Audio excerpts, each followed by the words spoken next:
Good morning, everyone. We are live.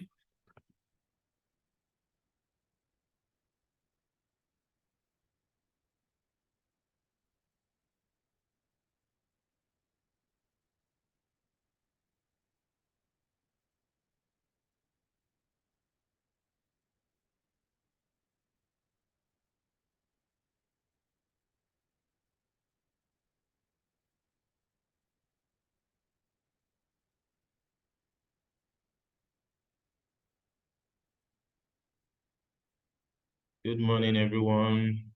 Let's keep joining. Let's keep joining in. Good morning, Africa. Good morning, fellows.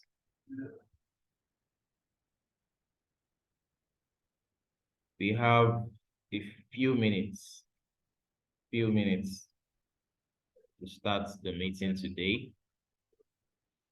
The meat of the meeting today is going to be the master class. We've discussed about climate science to action, how we need to be putting a lot into understanding the subject of climate change and why that is. Basically, the science, the understanding how your little actions affects the environment, how it contributes to global warming, and then it generally affects in climate as it were, and how the changes in the climatic conditions are impacting our lives in various ways. That was by Mayokun Iyomolere. We also have delved into global energy and so many things in terms of policies that is undergoing or that is going on. I'm sure in the African Climate Summit, a lot will be said about global energy. A lot will be said about global energy. We've also delved onto the issues um, of yeah. We've also delved into the issue of climate change mitigation. How can we be proactive? Our facilitator has told us that climate change uh, adaptation strategies is being reactive. So you've seen that, oh, there's no way that climate, I mean, there's no way that you can escape really from the effects of climate change. So what do? You live with the things that you can control, and that is about climate change adaptation. Those that are in flood-prone area, what can they do? But with climate change mitigation, you are talking about the proactive things that can be done. Can we work on our behavior? Can we rethink some of the things that we are doing that is increasing the Earth's temperature and predisposing us to the effect of climate change? And that was last week. We've had 4 excellent facilitators. I want to say a big thank you to each and every one of us that's been in the class so far. I understand some of us have issues as relating to our project, but that will be handled in a few in this session today. The entire program is actually between 10 to 12 weeks. we have 8 weeks for the master class. For this week, we will be enjoying the live session that's going to be facilitated by Abiola Oshunniyi. Abiola is the co-founder of the Badili Institute. The Badili does a lot of capacity building, and is an institute, so you must have guessed that they do this a lot. While introducing us to Abiola, immediately is so yes, Abiola is even on the call. So so let's see second. So we start very, very soon, but I want us to have a good number. So because we would not want anyone to miss out from this session. Yeah, good morning, Abiola. You're welcome to Zero Carbon Africa Impact Program. Good morning. How are you today, sir? Good morning. Hi, Mayo. How are you doing? It's great to be on the webinar series facilitating this session. I look forward to a great time speaking with everyone. So I'm ready. Just let me know when to go. All right. Thank you so much, Abiola. So I was just going over some of the things that we are likely to be doing this week. We'll be having 2 live sessions. From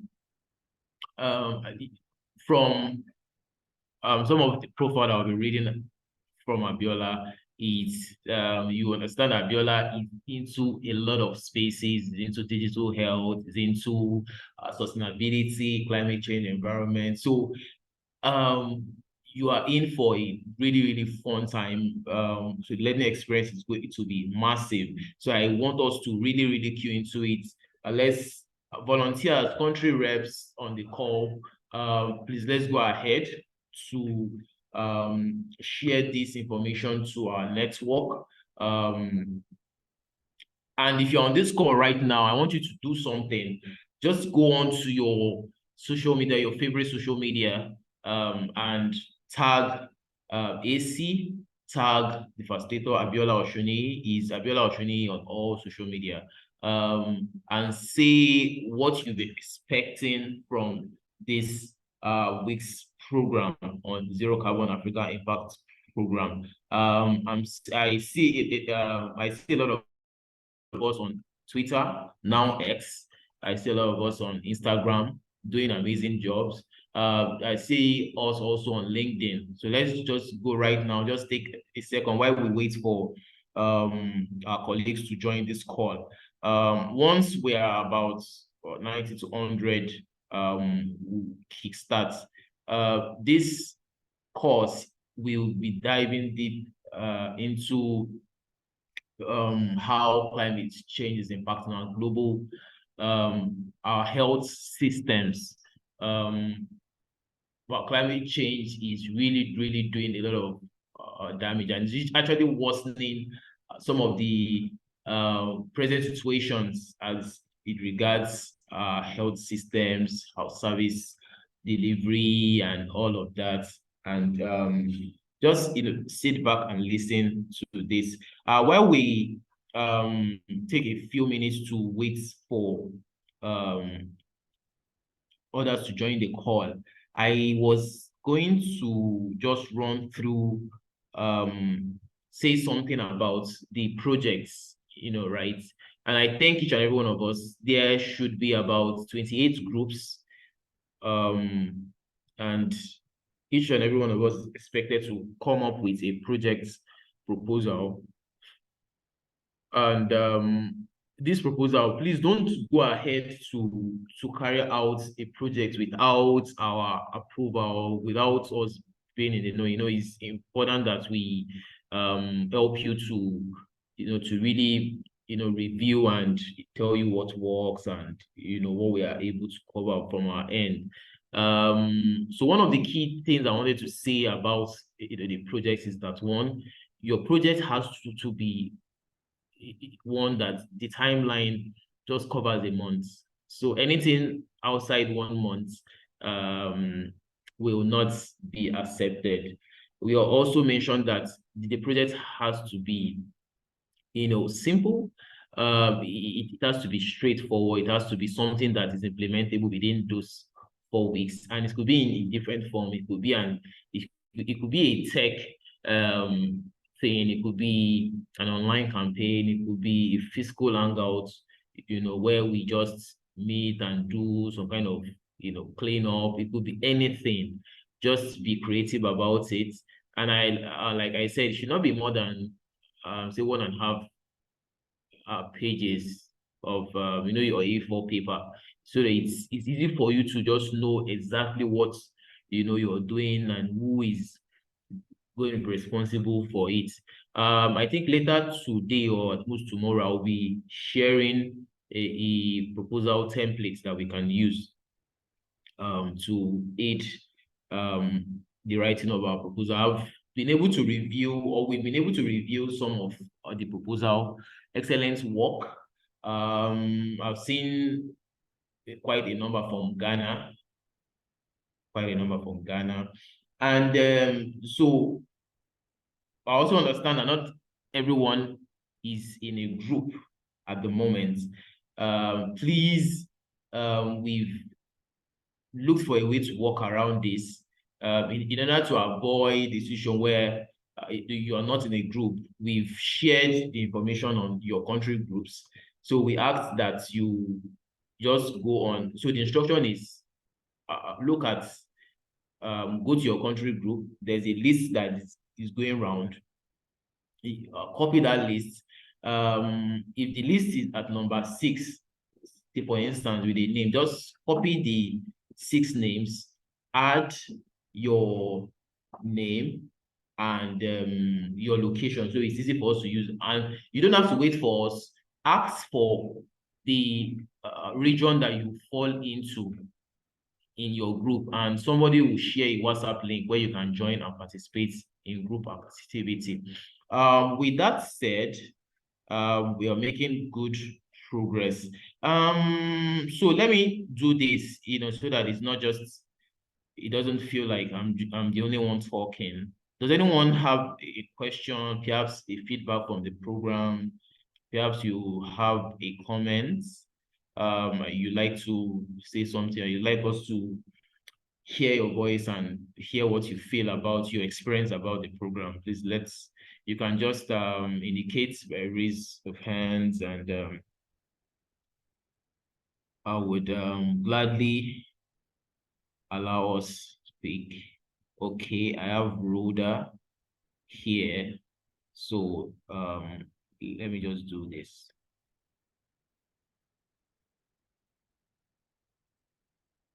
So also quickly, you can use the chat feature of your Zoom to give your comments, and let's also use the Q&A for specific questions regarding the course at hand. So use the chat for comments and general questions. You can use the Q&A for specific questions pertaining to the course at hand.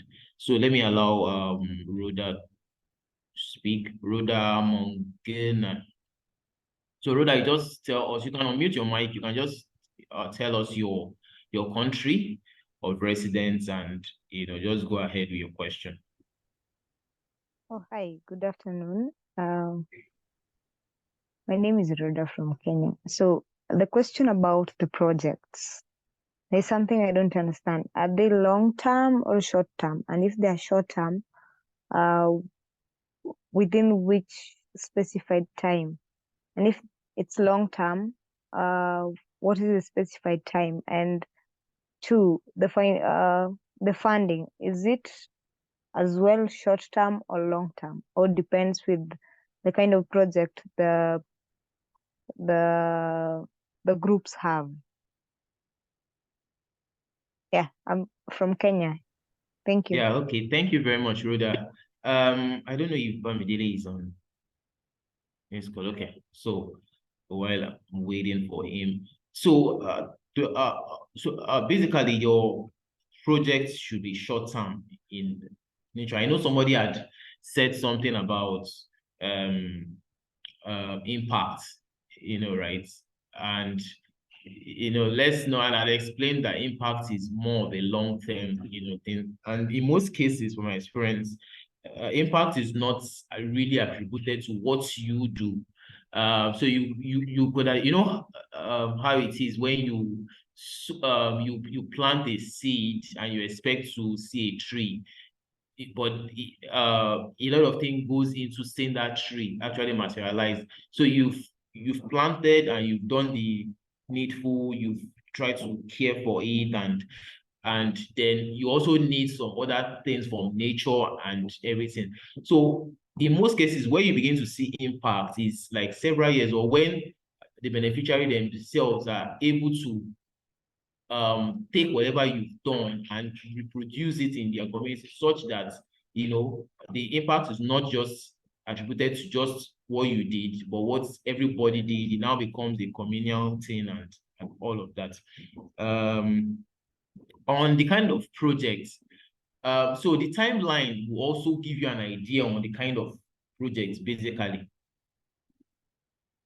will give you an idea of the kind of project. So you cannot be planning to build a sustainability innovation center and you're talking about 1 month. But there are some things that we can do within 1 month, and we would have really good outcomes in terms of the level of knowledge that people have. For some of us, okay, for instance, for some of us that will be going to schools and communities to do our awareness and bring about more, of course, some kind of increase in knowledge about climate change and environmental degradation, pollution, and really our work is focused on shifting behavior. Some of the things that we can do. So some of the things that we can do, right? It's achievable within 1 week. I mean, it can even be done in 2 weeks. We even encourage that rather than even using English, you communicate in your local language, because then it affects the beneficiaries better. It affects the community or the audience that you are speaking with. They are able to connect with it. Very great storytelling thing. And for those that are going to be doing physical activities like that, we expect a lot of pictures, a lot of evidence, something that shows that you actually did the work. The part of the things about, so we are almost close to the target number. So part of the things that we are hoping that you will be able to do in your project or in your project group is that, aside from the presenting your project proposal and telling us the timeline, everyone in that group should be accounted for. So we expect that as you submit your project, you give us you constantly update the number of group members. And don't forget that it's in our agreement in this program that your assessment is going to be on the number of attendants, your attendance at the master class, your participation at project level, and you just being proactive, you being an active member of, Zero Carbon Africa Impact Program. So, Rhoda, I don't know if I've covered everything that you asked. In terms of funding, we've mentioned that so we have a little bit of funding, but just take it that the funding is more for your mobilization. So after you've planned your projects, or even as you plan your projects, you have a budget. So there's so most of what you should be bringing up should be something that is innovative, such that you can Yeah, okay. So such that you can implement these projects at low cost and all of that. So our facilitator is on the call, and I'm going to be introducing him right now. Bamdele, you're welcome. I welcome each and every one of us, my colleagues on the call. Leah, your question will be taken soon. We will kickstart the program now. If you're excited to be on today's um, live session, please let's go ahead to jam those hands, use our emojis to express our excitement. Thank you. Thank you very much. About to start this. Okay. Yes. Thank you very much, everyone. Good morning again from here in Nigeria. I welcome each and every one of us from our respective countries. Our facilitator is going to be taking us on this course, climate change, sustainability, and global public health. Our facilitator is the Chief Responsibility Officer of Parallel Point Consult and the co-visioner of the Badili Institute. So quickly, Abiola is a versatile professional with extensive experience in various sectors, such as financial services, health, international development, public policy, business management, and governance. Abiola has worked with prestigious organizations, including the World Bank, Global Fund, USAID, and the Bill and Melinda Gates Foundation, providing technical advisory and support for projects and programs. Abiola has led several projects focusing on sustainability, both in public and private sectors, and has collaborated with governments and companies worldwide, such as Access Corporation, Qualcomm, and various state governments in Nigeria. Additionally, he serves on the board of multiple non-profit organizations providing advisory services on sustainability, health, education, technology adoption. Abiola's accomplishments include leading the design and deployment of the largest mobile health solution utilizing CompCare in Africa from 2015 to 2018. Abiola has done a number of research. He has successfully resolved the 2016 acute methanol poisoning case in Ondo State, that's in Nigeria, and has developed a highly regarded early digital health COVID-19 response success story that is used in Ogun State. Furthermore, Abiola has played a pivotal role in multiple public-private partnerships projects aimed at increasing direct value investments in health.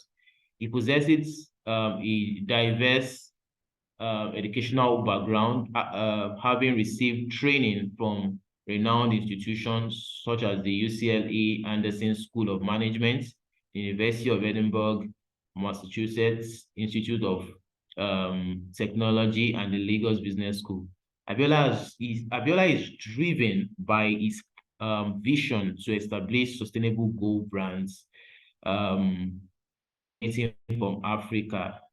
Abiola is the co-founder of the Badili Institute. With a warm round of applause and with a warm welcome, let's welcome Abiola Oshunniyi. You're welcome, Abiola Oshunniyi. Good morning again. Hi, good morning from Nigeria. Yours. It's good to be speaking with everyone. I'm excited to be speaking with everyone today. I hope you're doing well. It's been a rainy weekend in Nigeria, and I hope you all had a wonderful weekend as well. Okay, just to get right to it, I will just start with, speaking about a few things. I'm sure that in the course of the last 2 to 3 years, there's been a few things that you probably have picked up in the news. One of the things you would have picked up in the news would have been around you know, conversation around heat waves that are happening around India, a lot of conversations or things in the news that speaks to, elevated temperatures than normal. You probably have also heard around things with respect to drought because of course, when you have a lot of heat, you do then have conversations around crops not performing optimally. And of course, when you have drought and you have food shortages, then you have a lot of fundamental nutrition issues. Of course, you also then know that the recent, I'd like to still call it recent because it's still ongoing, the recent Ukraine Russia war, the Russo-Ukrainian war, um, kind of affected a lot of things around food prices globally.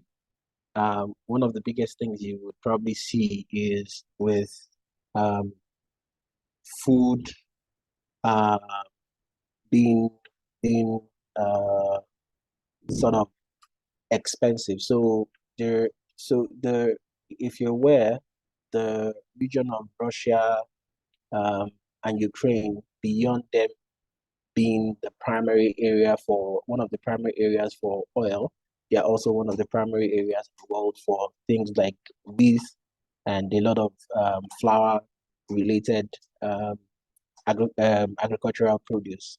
Um, and essentially it means then the global value chain of the world was disrupted and is still being disrupted. So that's why you find that apart from uh, COVID that happened, there was the Russo-Ukrainian war. Mayo, I don't know. I don't have the. Okay, do I still have the rights to share my screen? Can you confirm I have the rights to share my screen? Yeah. Thank you. Mayo, could just let me know if you're seeing my screen. So we'll be speaking about, climate change, sustainability, and global public health. Yes, you should be able to do that. Thank you very much. We'll be speaking about climate change, Yes, sustainability, and you should. global. Fantastic. Thank you. And global public health. And, you know, one of the biggest aspects,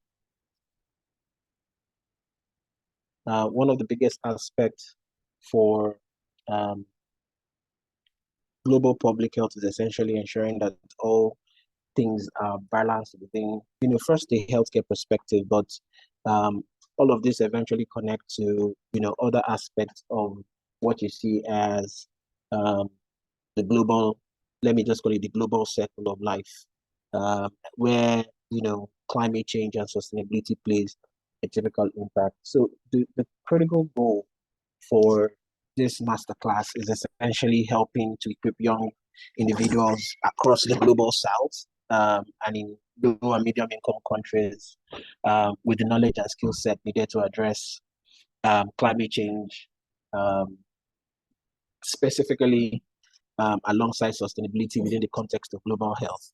And like I, kind of set the agenda with the um, two uh, examples I made with the Russo-Ukrainian war and also the heat waves around India.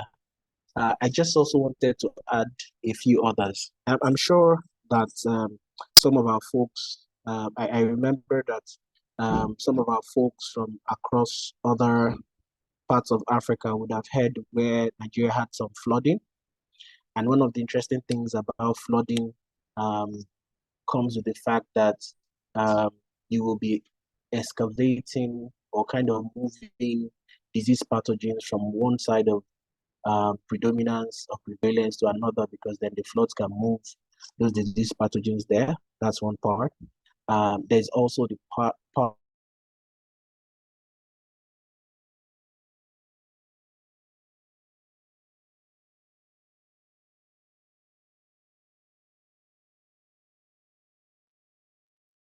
Okay, let's just give a few minutes, few seconds for the facilitators to be able to join the call.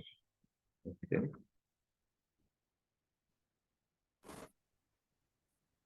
can you still hear me? I think my Yes, network you is can. fluctuating a bit.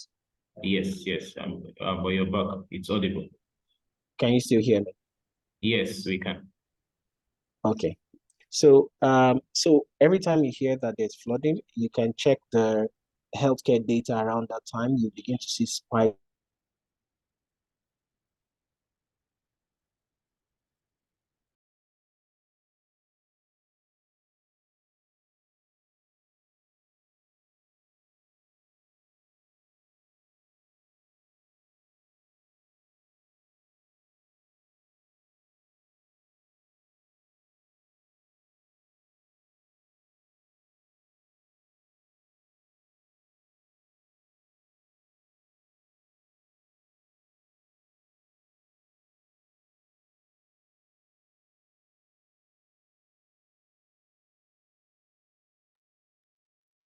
So while we wait,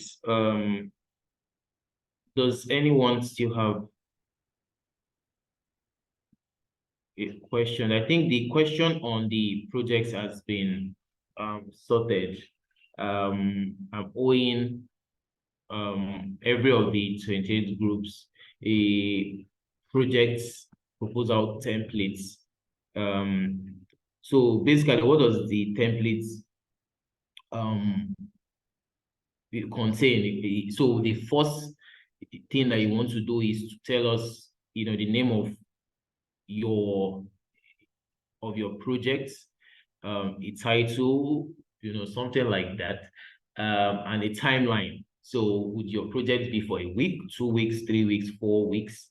Yes, the network, yeah, can be a bit of a challenge, but would work with what we have.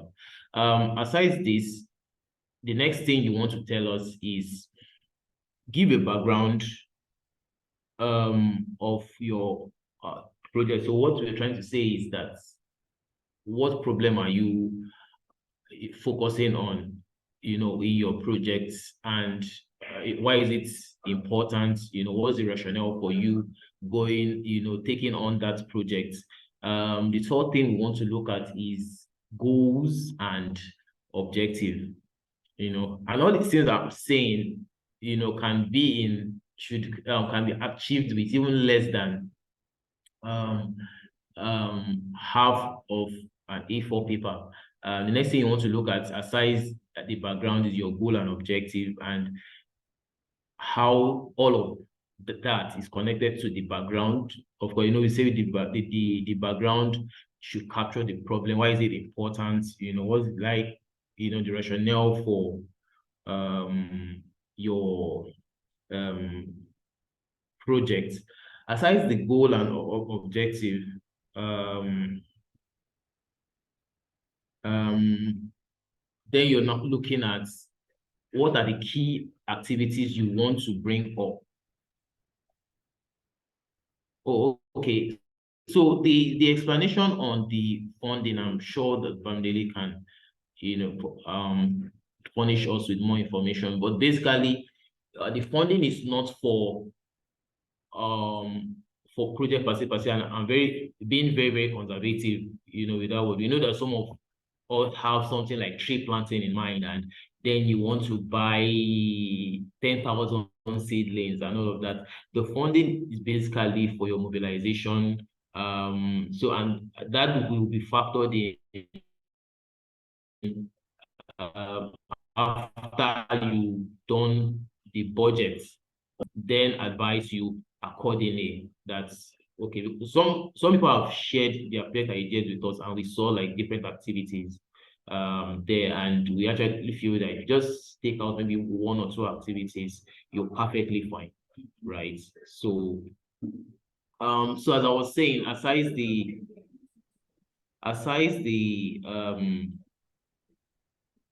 oh, okay. Hi, Mayor. So yes, please let me just quickly go over the template, quickly. Let me just do this. Aside the goals and objectives, we've said that you should now look at um the key activities, the things that you are open to do to bring about you achieving that goal. Just one thing, two things is fine. Then the expected outcomes that you're looking at. Aside from this, it was, do you have an M and E plan? in place and sustainability plans in place. So it's not like you're just carrying out a project. Is there a way to measure the outcome of the project? Say for instance, if your project is about empowering people with knowledge, is there a way that you can confirm that those people actually learned something, or your intervention has improved their level of knowledge? Then in terms of sustainability, how will that your program is there a system of continuity in your program? Right? There are sides that within the budget. Then the last thing that should be in your project, proposal should be like the number of people in your group, and basically we're good to go. So that's it from my end. Tobamile wants to say something. Yeah, Bamile. Thank you. So basically what I want to add to what Maiwa is saying, because I was seeing the chat messages, that does this mean that the background should go? Okay, that's not it. Your explanation on the area of funding is not clear. I'd like to clarify that area. Is it a collective funding? So in total, we are having 28 groups in total across the project countries and each state. So each state has 4 groups. Now, each group will be given a mobilization funding. That funding is depending on the magnitude. Can you hear me clearly? All right. Depending on the So Bamdela, I think that Abiola can just go on. We would all right, we'll give continue. more update on the projects after this class. Okay. No issue. All right. Thank you so much. I'm sorry, I had a bit of network connectivity issues, typical of low and income countries, right? So like I was saying, so when you begin to think about, specific weather events that you think are just regular weather events that are either triggered by climate change, they have strong implications on, global public health. Whether from a direct nutritional aspect or from a deductive health implication aspect. So there's that direct correlation. If you have increased temperatures, you definitely have heat waves, and with heat waves comes exhaustion, exertion, and then you begin to have other disease aspects or public health implications as well. So that kind of is one of the learning outcome or the learning objectives or the outcomes would be, at the end of the session, you should be able to understand the basic concept of the interrelationship and impact of global public health, climate change, and sustainability.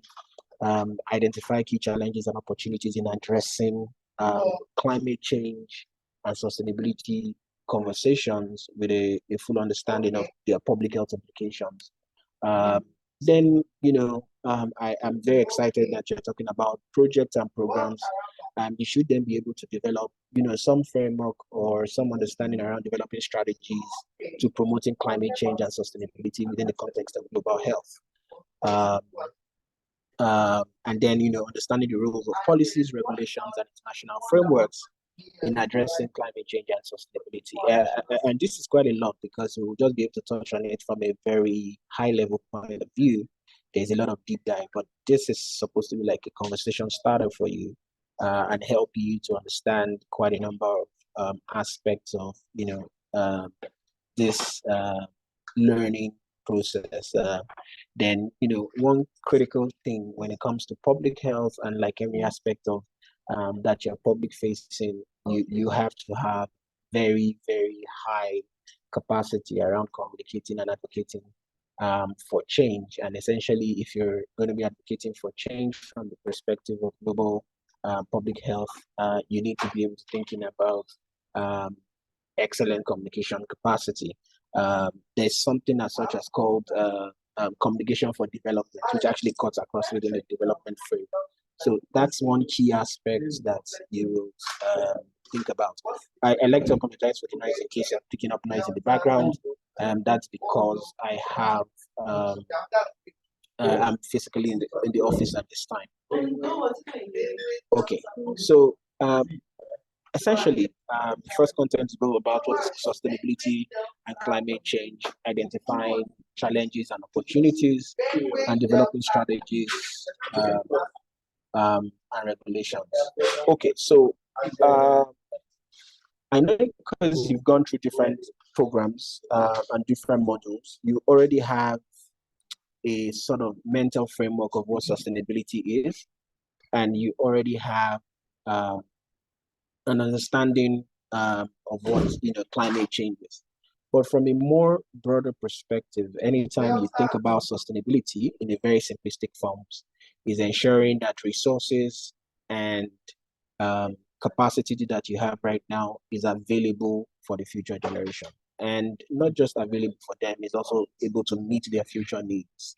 And from an African perspective, where because of the rapid growth of the population, if you would recognize there is global projection that countries like Nigeria or generally the African continent is the continent that would experience the highest population growth, largely because you can connect that to our population demographics at this time. We're a youth continent, meaning that we have about 70% of the, and data shows that we have about 70% of the continent being under 40, which means that, people within that age would definitely get married or not, but they basically have a higher tendency of procreating. So bringing on new life. And bringing on new life basically means population expansion. So how do we ensure that, as a continent, we begin to think critically around managing our resources, above ground and below ground, to be able to meet the requirements, the needs of the future. So exploitation of resources above ground and below ground is critically important. The way it is managed is critically important for ensuring that future generations actually have something to work with. And that is extremely important, from an African perspective, because, climate change right now and sustainability are already very linked with, conversations around agriculture, biodiversity. So if you think about it critically, there are places in your neighborhood that you probably used to know were densely forested or were somewhat places where you could find streams, rivers, and waterfalls, and all of those things have either dried up or shrunk. But with this shrinking, there is a climatic factor. Urbanization is also a critical factor. If you ever notice, the cities have grown more concrete.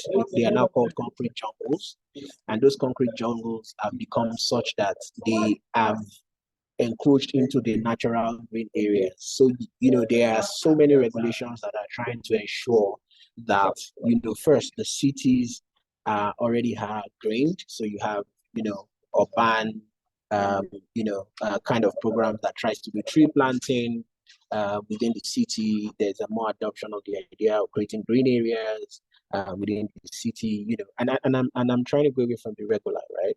And you then, if you look at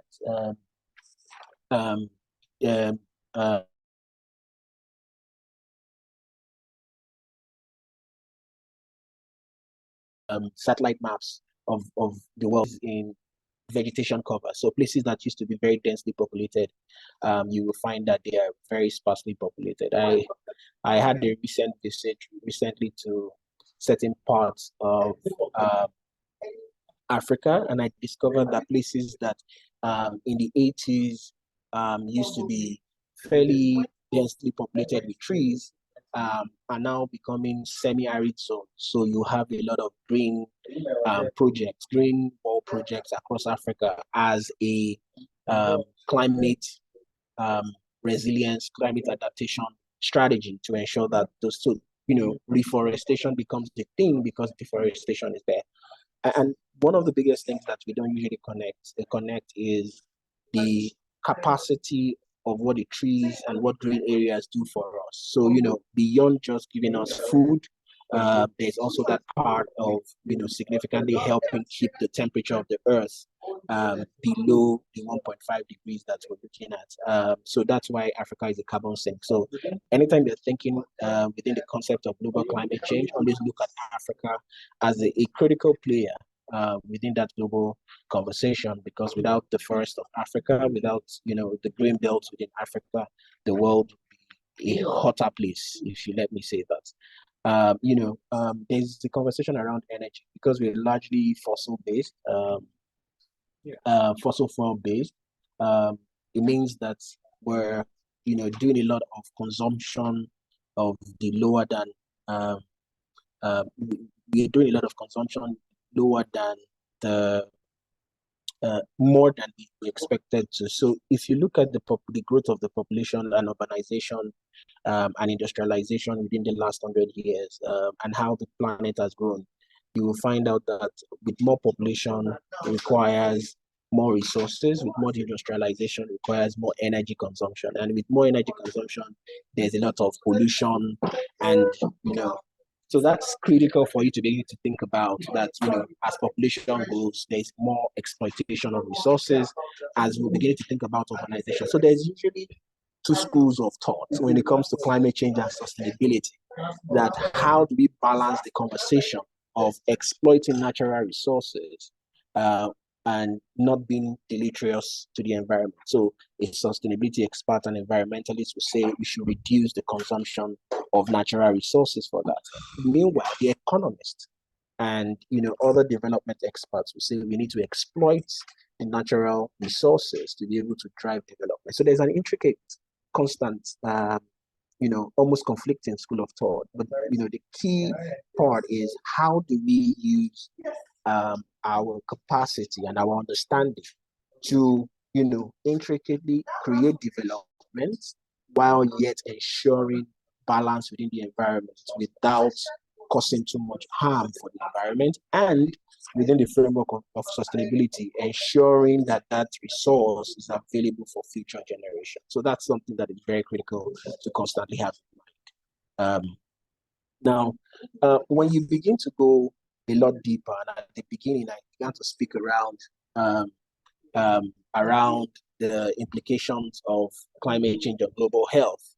One of the things I talked about was rising temperatures, and personally, I'd worked on the Ebola outbreak, and one of the biggest things, and I'll give you the practical story of Ebola, and an example. Let me not use Ebola. Let me use Lassa fever. Lassa fever is a viral hemorrhagic fever similar to Ebola, and Lassa fever is transmitted by a particular species of bush rats, and it's transmitted through food. And you would know traditional practices in Africa is that most people either dry their food in the open, or dry it in places that is accessible to rats. So during the dry season, people go into the forest to do a bit of hunting, and they're trying to catch some of these rats in holes.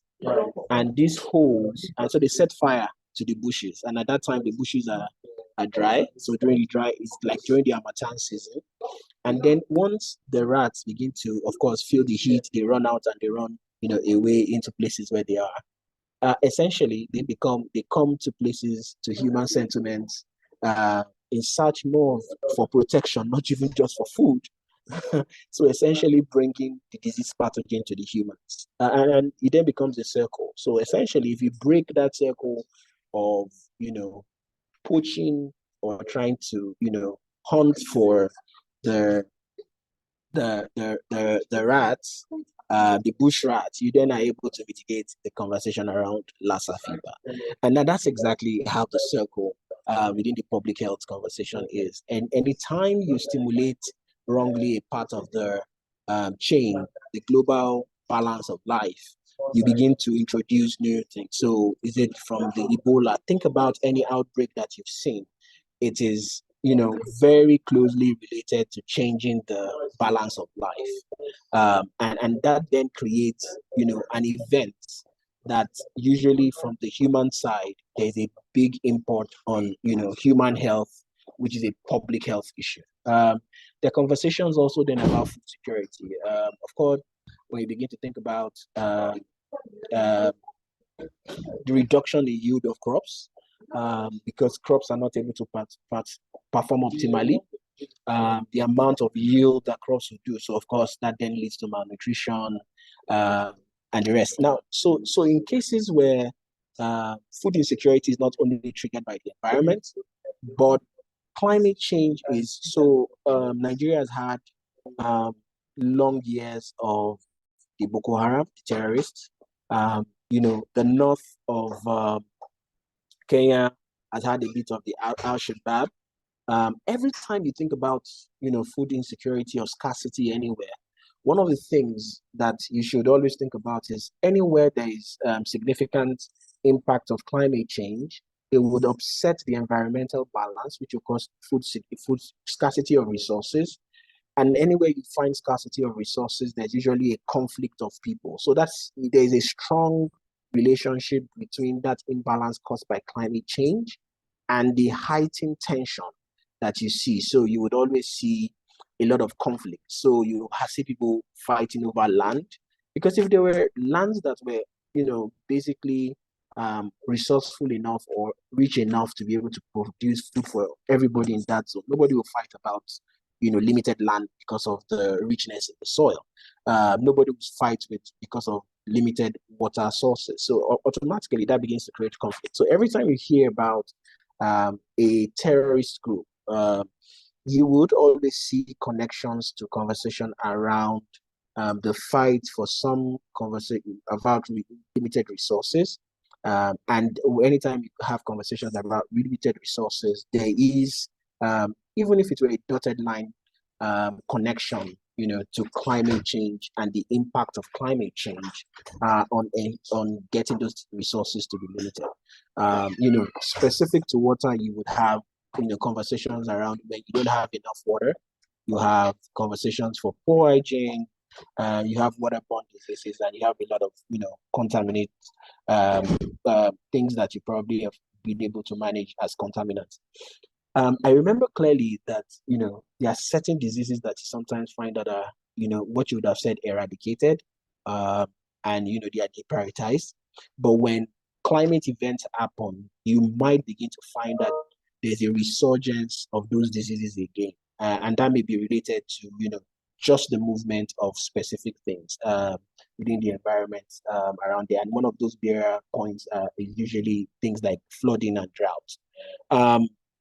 So, just from that perspective, it gives you like a framework behind your mind that there's a strong connection between sustainability, climate change, and the public health conversation. And for me, every time I have the opportunity to speak about this intersection, I begin to try to speak more about what opportunities exist. And as Africans, one of the things that we should learn to do, and this is from a very practical point of view, is to be more proactive and pragmatic about our approach, while not dwelling so much on the problem, but basically dwelling on how can I solve things from my point of view. What is the level or the sphere of my influence that I have that I can bring value to the table. So in this conversation, while we recognize Africa is one of the poorest continents across the world, we have consistent economic issues, of course, limited to a lot of resources. Sometimes some of our economies, are tied to some debilitating factors, from leadership to policy misalignment, to corruption. Everything has some interesting framework, as the case may be. And that then moves us back to, people going back to the basis and exploiting the environment. A poor person needs to feed, the fundamental needs of man, food, clothing, and shelter. People then want to feed, people then want to be clothed, then people want to be protected, they need a shelter. So which means they begin to exploit the environment around them. And because they are now overly exploiting it. There's now a loss of biodiversity. People now begin to fight for water resources, and places that and you could check it anywhere around the world. Places that were former places limited for forest reserves, people encroach those forest reserves to poach animals, not for just poaching sake, because they want to sell those animals for a price because they want to meet their own financial obligations, right? So there is a critical connection between poverty, limited resources, and then climate change in of itself. First off, one critical thing that we need to think about is the African continent probably has one of the highest capacity of generating energy as an alternate. From a renewable energy point of view, we have abundance of rivers. I've transversed a few places on the continent, and I see how powerful, because of how the continent is well irrigated from a natural point of view, you're able to create fundamental use of water as a driving force for hydropower, right? So we've not yet fully exploited that from a simple point of view. I've seen researches done in Netherlands where you have micro hydro stations in small communities, and that in of itself creates the conversation around energy sufficiency. Africa is more energy poor than you can imagine. Once you begin to address certain critical issues, you're able to begin to drive opportunities. And one of those opportunities is ensuring availability of power, sustainable power supply on the continent. There's nowhere in Africa that you go that you don't have, at least between, let me be modest, 5 to 12 hours of sunlight, which then means that we can actually power the continent strictly on solar, right? As of today, technology exists that you can just put simple thin strips on your roof or your walls to power it. So we need to be innovative in our adoption of strategies. Now, one key thing here is, whilst we're talking about renewable energy, the technology still resides in the West. There needs to be some level of domestication of it. Interestingly, the resources for us using renewable energy, some of it, from the lithium batteries and the rest of it, even the films, silica sand, exist in abundance on the continent. So we then need to move from a consumption mindset to a proper, resource optimization mindset for ourselves. Even if we don't have the technology on the continent today, then we can begin to use and say, if you're going to be able to exploit the resources on the continent, you need to move those industries here, which then allows us to create jobs and build the capacity on the continent. Or we do a lot of technology transfer process, or else we would always be at the mercy of the West and the global north. And this is something we critically need to think about, right? The same way we move our fossil fuels to the West. Today, in many of the European countries, I could probably be living in a suburb or a rural area, and I would not be thinking about power supply. I will be thinking about internet access, right? Data shows that if you provide quality power and internet into communities, the economy grows by a factor of 3x in a matter of 1 year. And so it means that economy becomes self-sufficient. People begin to create jobs. It begins to create, more revenue within that space. So then it then means that we need to think pragmatically around adopting the correct approach, not just the correct technology, not just the correct policies, the correct approach as a people to addressing our own energy poverty, our own, development challenges. At the very beginning, I move on to the other point. At the very beginning, I talked about the fact that the population was 70% youth.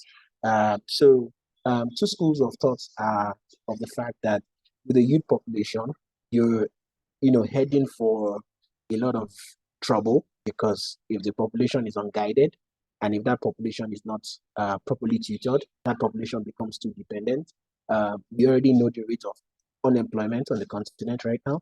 We also know the rate of underemployment, right? Within the continent. In fact, you will see data showing that there's more underemployment on the continent than unemployment, because people are employed, but they are not getting the commensurate value to their labor. So what does that then mean? It means that the youth population can be transformed into a trigger for significant economic growth. Africa has already shown resilience in doing this. So today you have a lot of startups that are the unicorns of the world. Africa has about, is it 5 or 6 unicorns, and all of these are youth-led. And you have a lot of companies, a lot of startups growing. So there is that part where the mindset, need I say, from a sustainability standpoint, that the youth population can literally use what today the older population is not really embracing. So every waste you see on the continent today is a valuable resource. So if I were, to suggest, for instance, every plastic waste can form a significant component of renewable energy, the renewable energy value chain. I know people that are extracting oil from waste tires. I know people that are making, building materials from waste, and that then changes the narrative, because that is a new industry. It's an ancillary industry that didn't exist, because you would have just been seen as waste, but you're building sustainable materials that can be directly used, and that is job creation, that is innovation, and that in itself creates a significant balance. So there's that part around it. Another significant thing that the youth population has, and young professionals should leverage, is the power of touch technology, and that touch technology here is what you have, or what we all call social media. Today you can literally, today we have the privilege of having an African conversation on this call. We have the privilege of having over 100 people from across the continent having a conversation, because there's touch technology, right? You can hear my voice, you can see my slides, you can literally see exactly how my computer is moving. It tells you that there's so much influence we can actually move. I heard Mayo earlier when he was anchoring, he said he's seen people active on X, that was formerly called Twitter. He's seen people on Instagram, Facebook. If you check the population, so at a point, Facebook was literally 1/3 of the population of the world. It had about 2 billion people on it. It tells you the power of creating an alternate world that is leveraging technology. How then, as a young people, can we leverage some of this conversation? And one of the biggest things from my experience I've done, I remember a while back when I was working with a group where we're raising awareness around cervical cancer amongst young people, amongst adolescents and youths.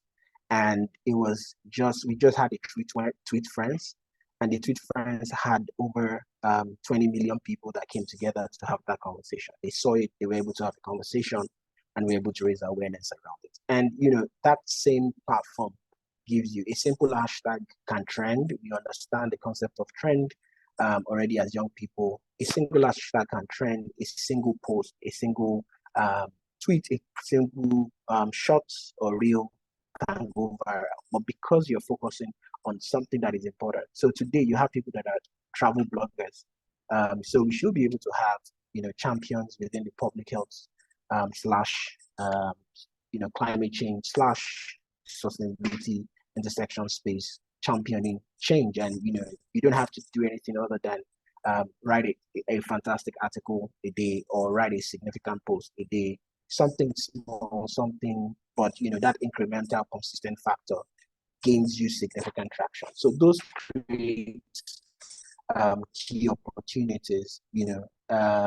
So for me, that conversation starts first from your place of influence, and from your place of influence is in your community. You have access to the leadership in your community. I remember a meeting I went to. I can't remember, was it in Kigali or in Kenya? And one of the conversations that we were having was, you rarely see young people that literally participate within the political parties, right? At the ends of affairs. We're usually wanting to play supporting roles. I must tell you, there's no one that gives or transfers power.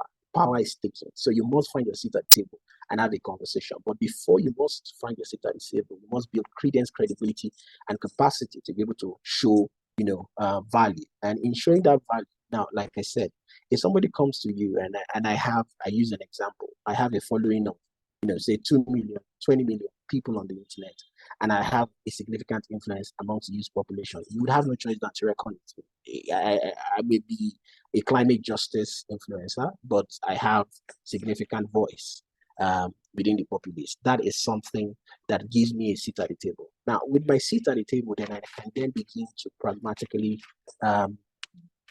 contribute to policies and programs and promote sustainable development and climate causes. So, for instance, one of the things that the Badili Institute does is helping people, helping programs to be able to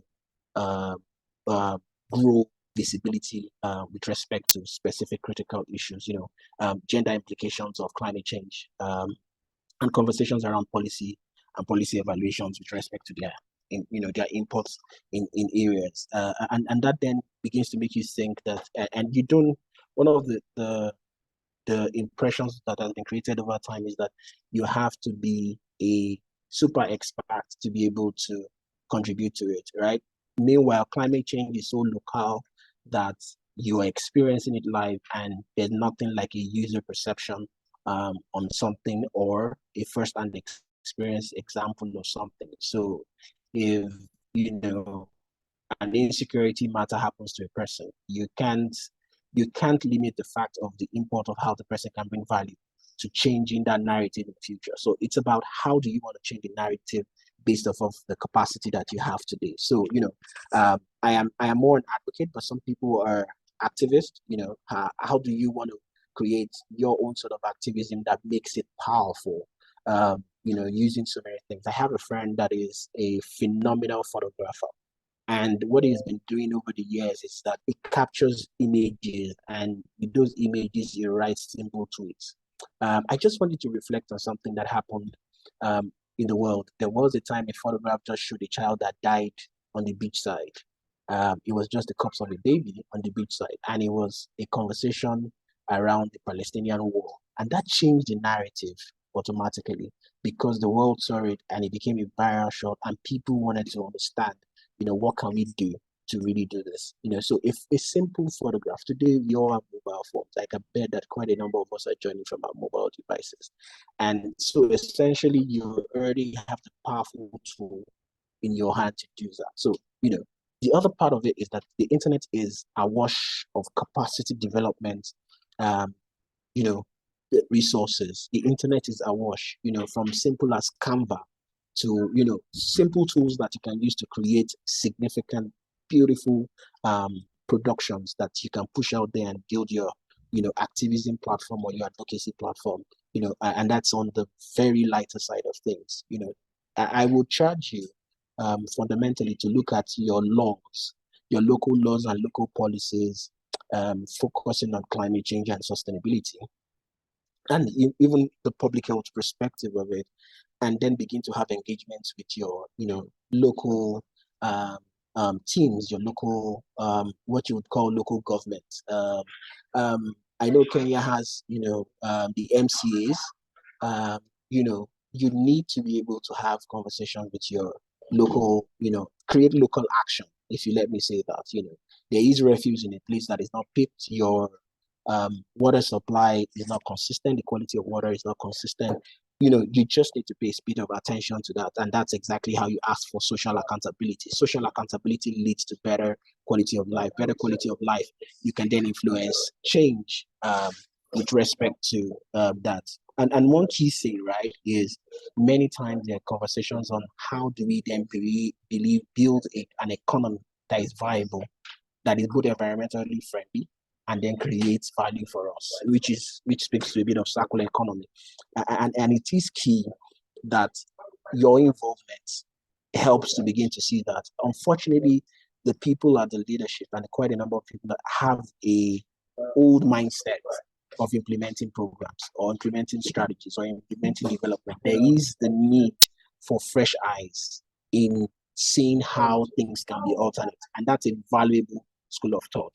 And I would have loved to stop here for a bit for us to kind of, do a bit of reflections. But, because this is essentially then going to our third module that speaks to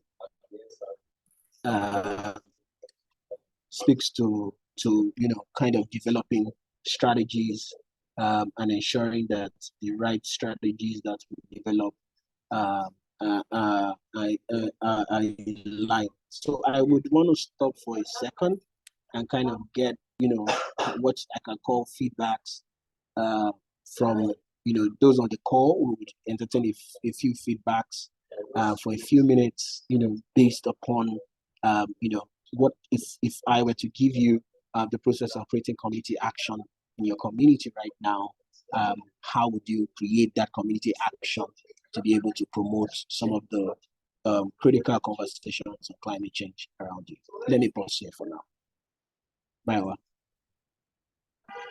Yeah, okay. Thank you very much. Thank you very much, Abiola. Although there are some questions in the Q&A, so to what Abiola has asked, can we have volunteers for this? So yes, I'm happy to start with the questions on the platform. That would also be easier. Yes. I mean, we can just take the questions so if you would like to, speak to how I mean some of these experiences affecting your community and what you like to do, you can just show by raise of hand while we take the questions.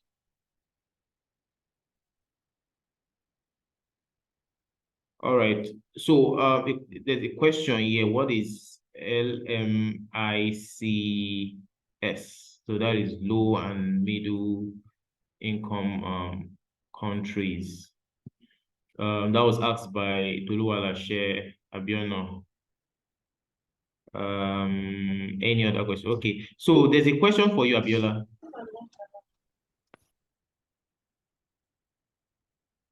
Hello, Abiola. I'm here. Okay. So the question is by Ruby Criticious.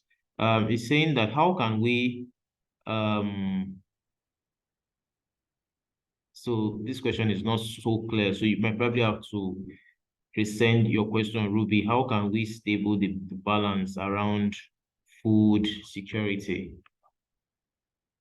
How can we stable the balance around food security? It's asking again, we are the richest continent, but we are poor. We have more land, but we can't grow food. How can we change this narrative as climate impacts are becoming increasingly difficult to manage? So the question is, with the wealth in Africa, how can we change this narrative, where there's a lot of, potential to grow our food and all of that? How can we change the narrative it is at the moment? So that was asked by Ruby Criticious. Another question. Sorry, Abiola, did you get the question? Can I go with the questions? Yes, please. Just. Okay, so there is a question around how can we stabilize the balance around food security. So one of the first things is that as of now, quite a number of commodities on the continent are actually imported from the West. So we've moved from a significantly a significant economy because of lifestyle change to semi-processed food. So you find a lot of people consuming a lot of semi-processed food. And when you're beginning to think about the production pathway for semi-processed food, it means you have to move the raw materials or the raw foods and then convert them and then bring them back as semi-processed food. In as much as possible, we need to kind of make our food consumption pattern as closer to fresh food consumption pattern as possible, because what that then begins to do for us is that we're able to get, lesser chemicals into our body first. That's on one side. From healthcare side, because conversations around obesity and lifestyle diseases are connected to a lot of processed food consumptions and secondary addition of other chemical compounds to preserve the lifestyle of the food, lifespan of the food, or the shelf life of the food. We need to address conversation around security and insecurity, because if people that need to produce food must be sure that once I am producing my food, there is already a market for it, right? For me to be able to sell. So today we need to fix that, food production supply chain, remove all the encumbrances, and ensure that, people have access to first the right input, the right training, and then the right condition. One of that condition is ensuring that they themselves are secure. Today, if you go to agrarian communities, many of them don't even have access to quality health insurance. They don't have access to, farm inputs, and when they do, it takes a bit of it takes a bit away from them, So from a rather than creating aid models, let's create very key business models, right? Key valuable models that allows us to be able to say, just like garbage in, garbage out, we are able to produce and then consume. One aspect also that I would like to talk about is that you say there's a lack of intra-African dependency in terms of trade. I see this a lot across the continent, where there's a part of the continent that has abundance of certain resources that is agricultural, that other people are not leveraging. So I've heard that people on the eastern part of Africa do a lot of import of fish and fish products, while the guys on the side of the West Africa have access to quality a lot of fish products. So imagine the excess from the West African zone is literally going to East Africa, for instance, and that then reduces dependence on foreign imports, and you're already sure that the money is coming to your African brother, if you let me say. So that creates a lot of, so you're building some sort of self-sustainability based off of a continental agreement, which is critical for economic growth of the continent, and also ensuring food security on the continent, because you are not then moving resources out. Because if I am buying from another country, I'm creating jobs there, and because the country is going to buy from me, they are creating jobs there. So there's that exchange. So we then need to begin to think about more innovative ways of ensuring a business case for food production and food consumption, and so that's very critical. So that's my response to that. The second question here is that we're the richest continent, but we're poor. We have more land, but can't grow food. How can we change this narrative? Sorry, Abiola. Go on, please. Yes, thank you. So I think, and from your explanation, I mean, most of this question has been taken. I've also read the question from that speaks to food security from Rhoda Mungina. So, but to also save our time, so she's also asked something around. So our question is: with increased population and the two school of thoughts you've mentioned, the economists and the environmentalists, do you think climate smart agriculture is sustainable, and could it help in increasing food security, hence reducing hunger in Africa? One of the things I want us to avoid is the idea around using buzzwords, and I want us to begin to think about localization, or the magnification of local expertise and knowledge in a particular area. What does climate smart agriculture mean in real sense of it, right? We need to define what that means. What do I mean by that?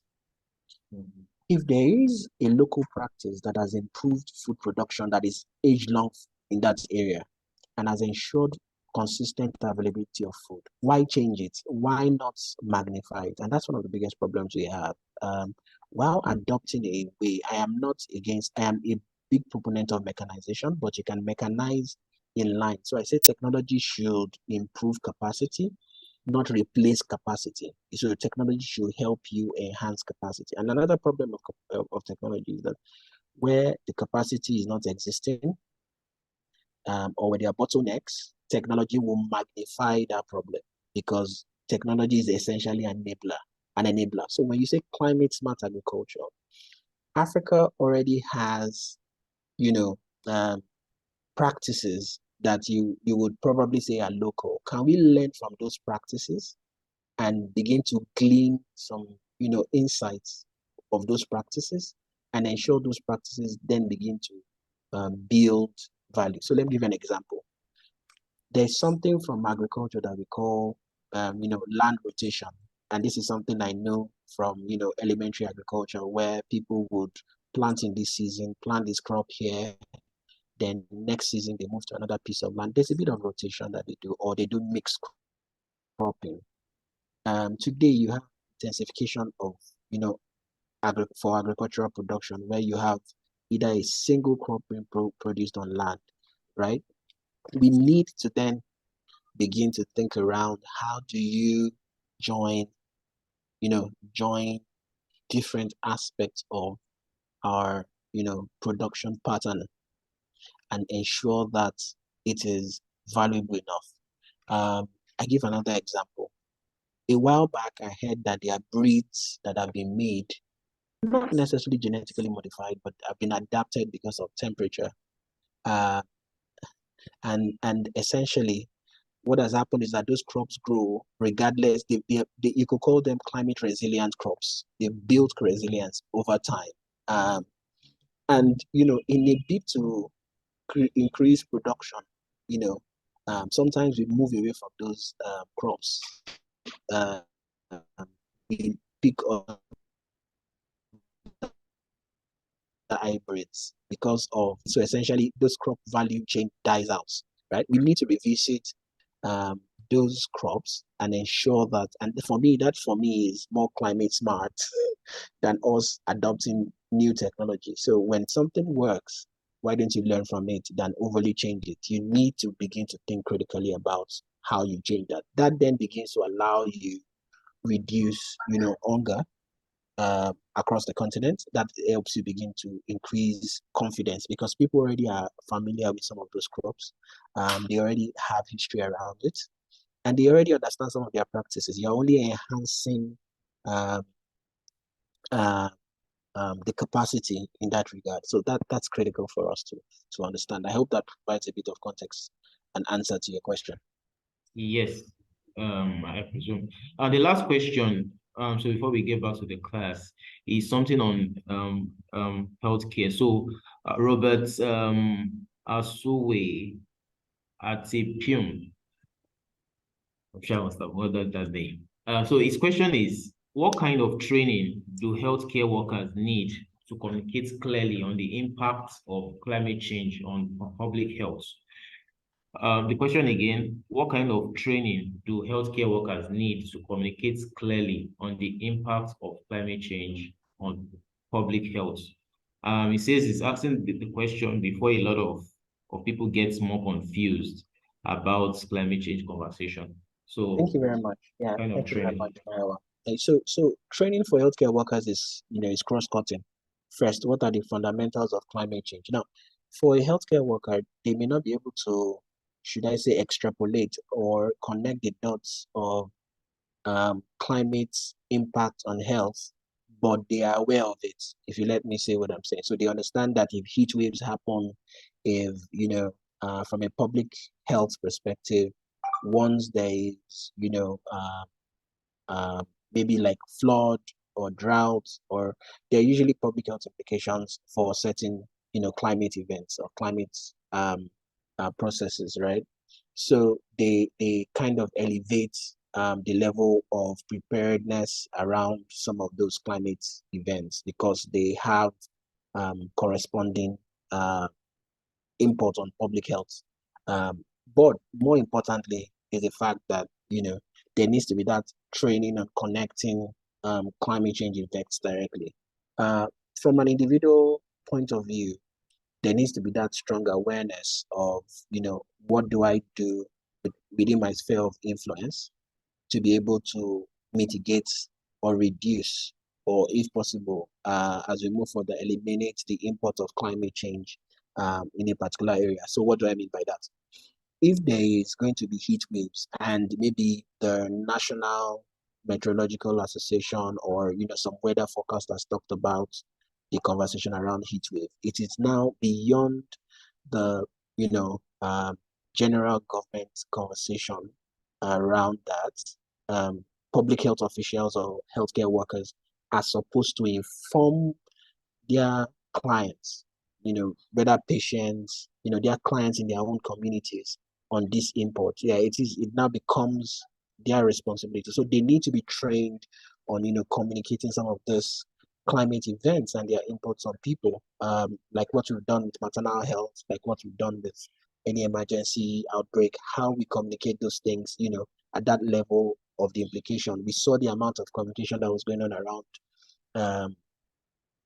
COVID. We see communications around Ebola, how it was. So that's exactly how that communication should be. So first, their capacity should be built integratedly to understand climate change, understand the import of it, and from a public health standpoint or from a healthcare standpoint, be able to communicate that to so there is a lot of, you must know something. So one approach that I've used in the past is creating an on-the-job training kind of process where, small doses of training components can be imputed, whether through virtual programs,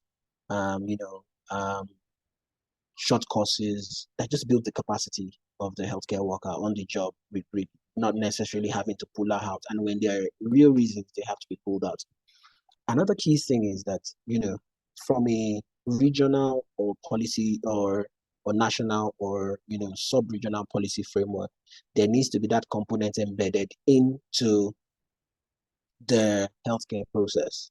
So for instance, I'm aware that at the UNFCCC, that I've led quite a number of organizations to, I was, in the last couple of years, the WHO always has a stand and has communication. It tells you how important, and the WHO is the primary UN organization that is focused on health.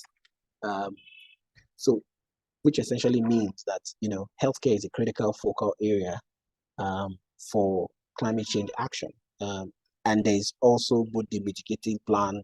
So you should, as of now, as a point of duty, even of yourself today, look at what is within the climate action process of your locality for healthcare. In case there are public health emergencies, how do you manage some of those things? How do you report them? How do you, and those are key things that you need to be able to have, at your fingertips, and then circulate amongst people. So first, you two should be able to check on those if they exist, and if they don't, you need some, communication advocacy around that to be able to have that conversation. I hope that answers your question as well. Yes, thank you very much. Thank you so much, Abiola. So that's all the question I have on the Q&A for now. Okay, so I think we kind of have spoken to the concept of just continue our session and just talk about developing effective strategies. I want to say something about strategy, and that's something people don't already see. Never develop strategy, and a strategy cannot be effective if the user of the strategy or the administrator of the strategy are not carried on through the process. So if I'm going to develop a strategy, I want to look for a county in Kenya, let's say Kisumu, or a state in Nigeria, Kano. I cannot develop that strategy without first mapping out everybody, that the key critical stakeholder that strategy would affect. And so it is important you do that, right? When you do that, what it helps you do is you then see the import and impact of that strategy. So from an effective strategy development framework, always do a stakeholder mapping, a correct stakeholder mapping. One way to do that is to look for previous projects that has been done in that regard, or kind of just engage with different players within that field to see what's the interaction points. When you do that, it helps you to build, correctly, capture everybody's thoughts, everybody's impact, and then you can rank it. And then while you're creating solutions, it helps you further down the line. That's very critical for any project that you do. It's very important. So some strategy that we should always think about is, around, we talked about it, renewable energy sources, and then waste management. How are you advocating for the adoption of renewable energy within your locality? How are you, even of yourself, using alternative energy sources in communities where you are, right? How is that helping to power certain things like water supply? And when we speak about healthcare conversation, how are the hospitals, clinics, health posts around you able to provide quality vaccines, quality healthcare, with power supply? Imagine a man giving birth at night inside a place without power. That then creates issues for you. So it's very important for you to do that process with that kind of thing. So it's key, right? Waste management. For me, it seems that the angle most people flog is the idea of reduction of pollution, conservation of resources, cleaner environment. But I look at it as waste as a critical resource, from a value proposition point. So how do we begin to create strategies that turn waste? Because it's almost difficult for you to fully advocate reduction of waste. But how do we then turn those waste to energy? How do we turn them to other resources that will be valuable for us? It is critical. It is critical for us to be able to develop and think about that. So it's key for us to think about that. So that's where I would go around creating effective strategies, around waste. So another key thing is I love because there's there's agriculture, which you'll be looking at, from a rain harvesting conversation. I remember growing up and reading stories of how communities across Africa had a way of working together, of building great, water troughs that bring water to them, and they kind of have built a practice of around water conservation, so it is critical for us to begin to, like, if you remember, explore those old strategies around, water conservation, and then, water reuse. It is critical. It is critical for us to begin to think about that. It is very important. And for me, when we're talking about agriculture, addressing poverty, even in public health, there is critical access for water, play critical access to water, sanitation, and hygiene. It plays a critical role within some pathogen management. I'm just reminding you that as small as hand washing can change, that a child will not have diarrhea and you will not also be affected with, when the COVID was happening. So just hand washing, right? And that makes it critical for us to begin to think around how do we, conserve water. There are places on the continent that don't even have access to potable water, but that's not the issue. But you have water. How do you then ensure that the water is, clean and, available for you to be able to use in a sustainable manner? So it is very key for us. So, some of the things you should be thinking about in terms of an advocacy is, if you have industries that use water and do water effluent, how are they beginning to put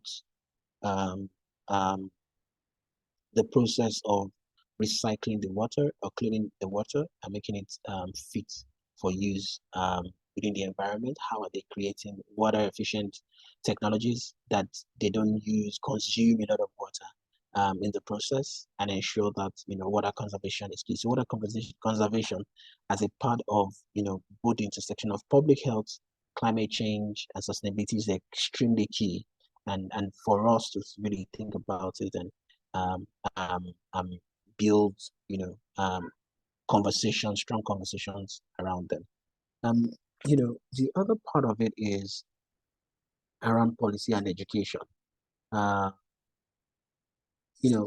I can almost very much say that we are not devoid of policies. Let's start from that point. There are policies that are in place, but the issue is around how many people understand what the policies say, and how have they used those policies to be able to create action within their community, which where the education comes in.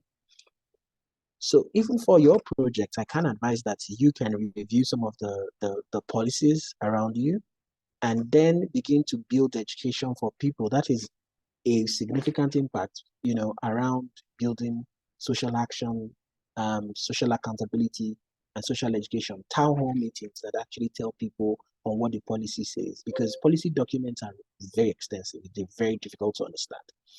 What is the policy around, climate change and sustainability, specifically within the section of public health within your community? What's the conversation around renewable energy? What is the government's policy around it? Who is measuring what the government is doing? One example I would use for you is both two organizations. One is called Follow the Money. You can check them up. And the other is Budgets. And these two organizations, what they do simply is essentially try to interpret what the policy document around specific areas say. So the areas they look at around is education and infrastructure investments. But once they are able to track it, they build social accountability, essentially, because the process is such that once you understand the policy, you can then begin to engage the policymakers on using policy for social action, or using policy for change, or engaging policy for policy modification. But first, it must come from the angle that policy first needs to be understood. And just like voting, right? You need to build voter education. So this is more for me. I think this slide would have been policy and policy education, essentially. So you need to then begin to first raise awareness around policy, right? First, that's one level. The other educational thing that would be very practical to do is specifically around education from a broader perspective of sustainability and climate change, right? And how people can take action. Sometimes people want to participate, but they don't know what to do or how to do it, right? Any form of change, and I must warn you, any form of change you're trying to create, because behavior change is a long-term project, but you can start conversations around advocacy. So, and we also say education is also a lifelong thing. A Chinese proverb says, if you fail to learn, when a tree fails to grow, or if you fail to learn, you die, essentially. So in this case, in terms of education, people may not know what to do. It will be critical for you then to be that point of recourse to help people know exactly what to do. So that's even in of itself a project that you can work on. How do I get people to know to take action? Some people who are overwhelmed with the amount of information. They don't even know how to say understanding climate change or sustainability or the impact of it on public health. But you can, break that in a simple manner, right? That allows it. So I'll use public health interventions every time they're talking about it. You see, when they're talking about maternal mortality and how the attendance of women in antenatal clinics can reduce that, it is depicted in a simple 1 minute, 2 minute read that allows you to see it. Very simple language, and you would almost have somebody there that is close to you that has, gotten the negative impact of, not adhering to that process. So essentially, it discourages you from going through that wrong process. So it creates the right incentive for you to actually go through that process. And that's exactly how this is as well. So you need to create that framework. So like I've spoken about two things. There's the policy itself. Does it exist? You need to be able to bring that policy to people through education and awareness. So there's the policy education circle. Then there's the full education circle of how do you integrate sustainability and climate change, and empowering individuals to take action. Today there are school clubs. Can you start school debates for young people to debate for and against processes for climate change? Can you work with school clubs, school environmental clubs? Can you work with community or youth community champions that already exist? Can you work with your MCAs, your local government offices, right? Can you have conversations around this business? Can you do street works, cleanups? That raises awareness. All of those things form components of education and awareness. But those education and awareness should then connect with a more broader framework of policy and then institutionalize it to make it a process for us. So that's very, very key for us. That is very key for us to look at. Then the other part of it is around the partnership and collaboration. I say this without mincing words. You are just one person. You cannot do anything alone. And the best way to achieve. So I read a caption somewhere in South Africa. It says, if you want to go fast, you go alone. But if you want to go far, you go with people. Today, you would recognize that what we want to be able to achieve is not speed. So there's efficiency and effectiveness. So efficiency is something we can manage if you're effective. So can we focus on going far first as a people? And if you want to go far, you go together. So remember when I started talking about you need to engage with your government, and automatically that makes you an ally to government, a voice of reasoning. We're not saying you are palling with government, but you are able to bring conversation to the table with government. There are other players. I know there are quite a number of people that will probably be working, will be probably living in the same area. Can you collaborate with one another and make your programs or projects or your interventions very strategic, your awareness very strategic, and then align with other civil organizations that are there. One thing I've worked on over the years, that's in mind, is that the private sector actors today do something called the sustainability report, and they have so many things that they are signed up for. One of it is called the, UNGC, United Nations Global Compact. Many of them are signed up to the SDGs. So they use the CSR as a platform for them to be able to have, really look and have aspects, use that as a potential way of achieving some of your goals. So the organization is thinking about finding programs or funding programs around that. So why are you not speaking to them? Why are you not having conversation? Remember what I said, you need to build credibility as well. So when you build credibility, it will be easy for you to have a conversation with the private sector organization to fund specific programs. I've done this over and over again, and I keep doing this. You just need to ensure that you can bring value to the table, and I'll reinforce this. The private sector actors would prefer to collaborate with somebody on ground that is delivering service and delivering quality than a random person that, they don't know. So it is key for you to be able to do this as well. Be a knowledge resource. Use your Twitter feed. We mentioned this before. Use your social media. Engage with people. Let people. I don't have to do everything of myself. Maybe I have a colleague that is great with graphics, but I have a better social media following. He does the graphics. I post, we tag, and we go on. Right? That makes life easy. collaboration, partnerships helps to get a lot of things. I might know certain things that are happening in certain communities. Another person, so can we have inter-country collaborations, inter-community collaborations, where we can partner to move. We can today decide on this call to create an hashtag, movement for change, and we would all create traction around that hashtag, and that hashtag will create significant partnerships, within our communities, and we'll be able to track it. So those are the kind of things that within the partnership. So it is important for you to then reflect and say, how do I use this and create the right partnerships and the right collaboration? So because if you notice, I'm not talking about the strategy. I'm talking about what will make you have an effective strategy.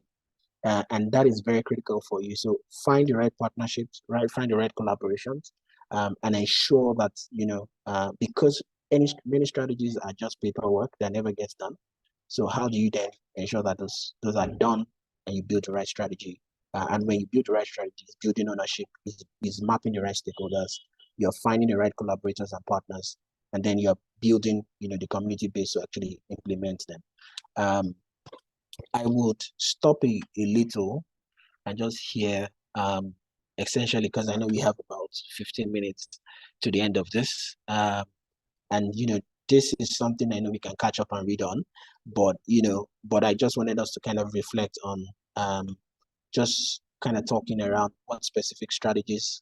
So I just saw a question that says, are there any sustainability policy frameworks that exist in country with respect to public health that can be adapted to organization implementing? So just to answer to that question, every sustainability policy has always a connection to health. So within the SDGs, what you would always find is that you would find that the SDG 3, for instance, talks about good health, for instance, and within the good health, it breaks down to other targets, and those targets have imports to specific actions that we need to take. So it is very important for us to then look at it from that perspective, that because every sustainability action or climate change action process has a time to matrices that affect health. And once we're able to create impact on the health, it drops our health, negative health impact, and better our healthcare outcomes. So for instance, if you look at my screen, you probably see gaseous emission from an industrial plant. Now, these gases will go into the air and they will go, into different things. So people will breathe them in. And of course, apart from it affecting the environment, it's affecting the health of people.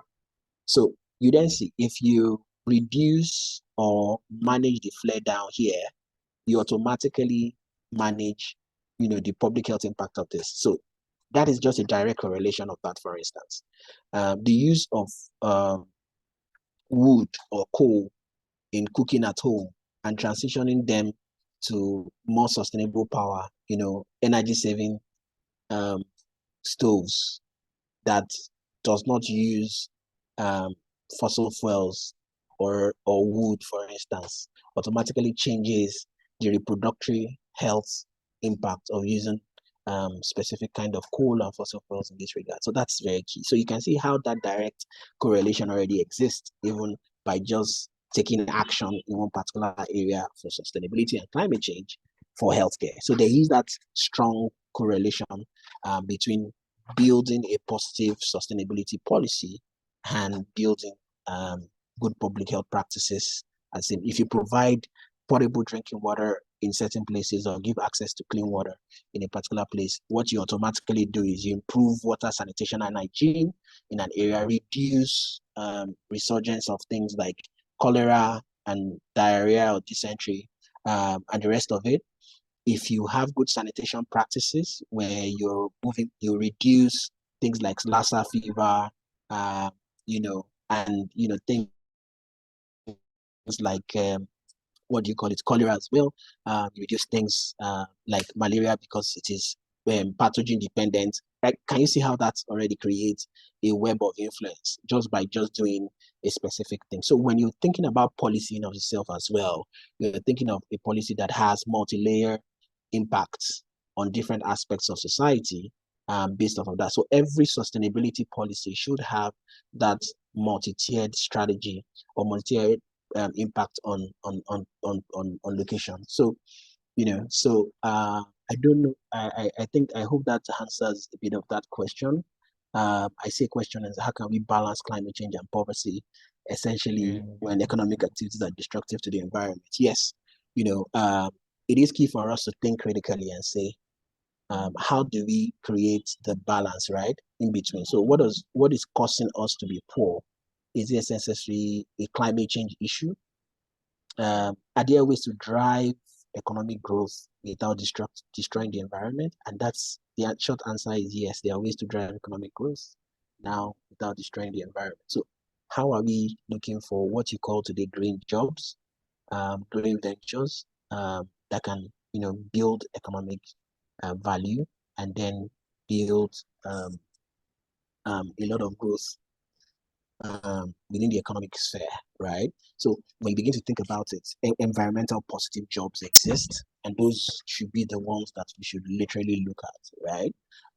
And ensure that we magnify the continent. Well, while that is quite interesting from the strategic point of view, from a very practical point of view, how do we get more people into agriculture? Right? That's how simple it is. How do we get more people into agriculture? How do we get more food produced? How do we ensure that we have better agricultural sustainability practices? That's on one side. In the concept of resource conversion within industrialized sectors where water and quite a lot of natural resources are used, how do we ensure that those there's limited pollution beyond just the world telling us that creating the right levels of minimizing the emission of the effluent or emission levels and the effluent? Can we find other ways and ensure that those things do not go back to the environment without any form of, let us be true to ourselves, right? Let us be very correct to ourselves. So there's a level of self accountability before I begin to talk about social accountability. So the industry I start as a business person. I'm not a destructive capitalist, right? I'm a conscious capitalist, and I think I should introduce this here, and that's when we begin to talk about policy and policy regulations. One of the things Africa needs is conscious capitalism, right? Every continent that has grown on a sort of capitalist framework, and unfortunately, it is peculiar. You can't adopt the capitalism strategy of the continent for your continent because of the different makeups. Europe, if you look at Europeans' capitalism strategy and America, it's completely different, right? So that for us is something we should think as a continent and begin to think about what kind of capitalism and I dare say that proposing a conscious capitalism structure is key. And what does that mean? If I own a business, how do I make sure that my business, other than creating value for me, is also creating value, transcending value across board? Right? How am I making sure that the value that I'm creating, I'm not overly exploiting the exploitation of natural resources is key, right? But how am I ensuring that I'm doing that in a sustainable manner, right? That's when I'm a conscious capitalist, right? And that's something that is already within the traditional African framework, and that's a good value. But we need to then make that begin to be fully institutionalized, and which is why you find out that a lot of organizations are signed to the UN agreements, but they are paying lip services to it. So can we build better internal structure for ourselves as a continent to ensure that we have conscious capitalists? I would dearly advocate for understanding and putting leaders in power that understand the value of having a critical balance between leading conversations around climate change pragmatically from a proper resource optimization point of view rather than a full exploitative resource point of view. We're just exchanging for value alone. No. Beyond exchanging for value, what else can we do? How can we drive growth, right? And I'm not talking about GDP alone. I'm talking about economic stimulation with the kind of aspects of our life. So those are key thought processes there. So, and that speaks directly to policy. So, for instance, recently, one of the things that has happened in some West African states, so Ghana, for instance, and Cote d'Ivoire, has said that, the chocolate factories will not collect their premium cocoa anymore if they will not come and establish the chocolate factories in Switzerland in their own domain. Why? Because essentially when you export, you are going to buy that chocolate back at a higher value. But if you have the chocolate factories in Cote d'Ivoire, in Nigeria, in Ghana, it then means that you're going to create jobs for people. One, it then automatically means, so that's a policy and regulation perspective, right? That is more about you switching the coin, right? So, of course, the slide is showing you examples of policies around sustainability from the Africa Renewable Energy Initiatives. All of these are there, you can look at, and they are fantastic ideas. But my posture to you is that beyond these examples, there are specific strategy frameworks, there's specific policy and policy regulations that, because the private sector really drives economic growth, the development partners advocate for economic growth. You and I are the people that do a lot of advocacy in these areas. How do we then use our sphere of influence to get people to begin to look at this areas? Because many times when these policies are put in place, for instance, the sugar tax in Nigeria, has been debated back and forth on the floor of the National Assembly, the National Legislative House. And one of the things you've seen is that a lot of the private sector organizations have pushed back on it, essentially, right? Because it's going to cut into their profit. However, there is a public health conversation around, lifestyle diseases that is connected to high consumption of sugar. See, which creates more economic pressure on the nation. So if the nation today gives that economic waiver, you're essentially delaying money that will be spent tomorrow at a higher interest. So that is critical for us to begin to know, for us to do it. So from a policy and regulatory perspective, we need the right institutions with the right leadership and the right influence for us to be able to begin to move across the continent. And that is where all of us play a critical role. The knowledge of these policies, I need you to, as a point of responsibility, take some time. I know it's a lot of work, some time to read up some of these policies. If we're going to create energy sufficiency in Africa, what does that mean? If we're going to adopt renewable energy, what does that mean? If we adopt, what are the rate limiters for us not adopting renewable energy on the continent, right? Now, based off of your understanding of the policy, you then begin to create actions around them. Tomorrow, who knows? Maybe there might be industrial giants, entrepreneurs that will take up that concept of creating a green enterprise right in this room today. And that then gives you an understanding of how to manage that significant balance.